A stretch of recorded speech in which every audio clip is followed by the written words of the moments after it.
Blessings. Welcome to today's Law Enforcement Daily Devotional. Today we're in Genesis 41 and 42. Really cool story with, for me, a really good takeaway. Not necessarily a law enforcement takeaway, but a life lesson takeaway.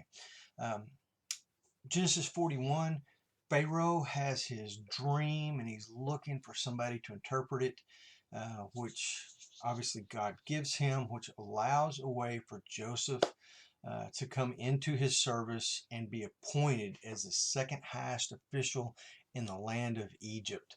Um, in chapter 41, verses 16 through 24, we see Pharaoh has had this dream and he's looking for somebody to interpret it. So Joseph's brought in, and Joseph immediately hears the dream and gives God's revelation to Pharaoh. And Pharaoh is just in awe of his wisdom and his ability to discern this dream.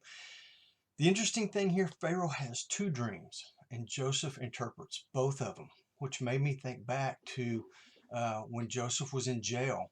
There were two men that came to him with dreams, and he interpreted those two dreams, which took me back to when Joseph was a kid.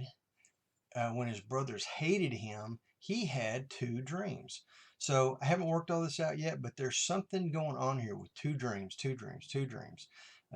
Just really neat though. But as a law enforcement officer and an investigator, get in there and find out what it is, and then email me and tell me what it means to have two dreams in a row, two dreams by two different people, and then two dreams by Pharaoh. So pretty cool thread that's running through Genesis here.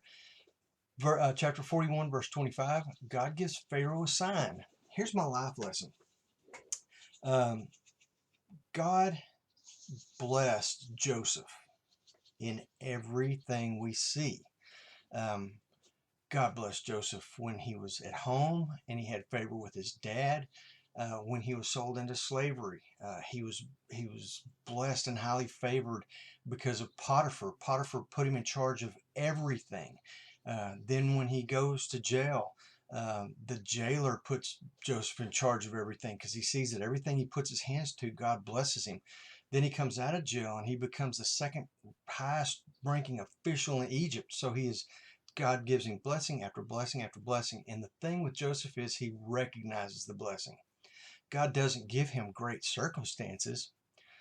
When he's at home, his brothers hate him and sell him into slavery. They throw him in a pit and nearly kill him. So the circumstances are terrible, but the blessings of God are great. He's sold into slavery and he's a slave in this house, so the circumstances are terrible, but God blesses him with Potiphar giving him control over everything. He gets thrown in jail, a terrible circumstance, but God blesses him while he's in jail. Now, the circumstance of being second in command of Egypt seems pretty cool, except Joseph was still a slave. We see that at the end of, I think it's Genesis 49, when Joseph wants to go bury his father. He can't leave Egypt. He has to ask permission from Pharaoh to leave Egypt because he is confined to the storehouse towns to take charge of all the food during this famine. So look at your circumstances. If your circumstances aren't good, don't let that dictate your faith. Look to God and see, look around you. You're going to realize God's blessing me in this bad circumstance.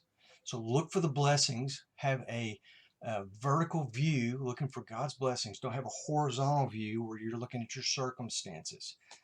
It's just what a great life lesson that is. Going down to Genesis chapter 42,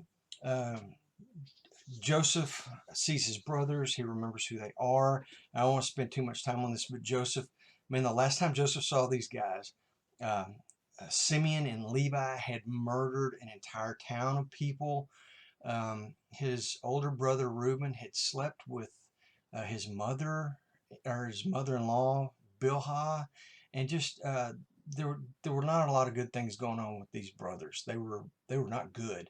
So that's Joseph's last remembrance of them. And so, well, I guess his last remembrance is when they beat the crap out of him and they threw him in this pit. And instead of killing him, they said, "Hey, let's just make some money off of him." That's his last. So he didn't have good memories or good experiences with his brothers. So when they show up and they tell him, not knowing who he is, "We're honest men," Joseph has no reason to believe that they're truly honest men. So he is going to test them, and we're going to see this from this point on to the end of Genesis chapter 50, where Joseph tests them to see if they truly are honest men and if they have changed. Anyway, good read. Tomorrow's read is Genesis 43, 44 and 45. So come back tomorrow. Let's do this again. You guys be safe.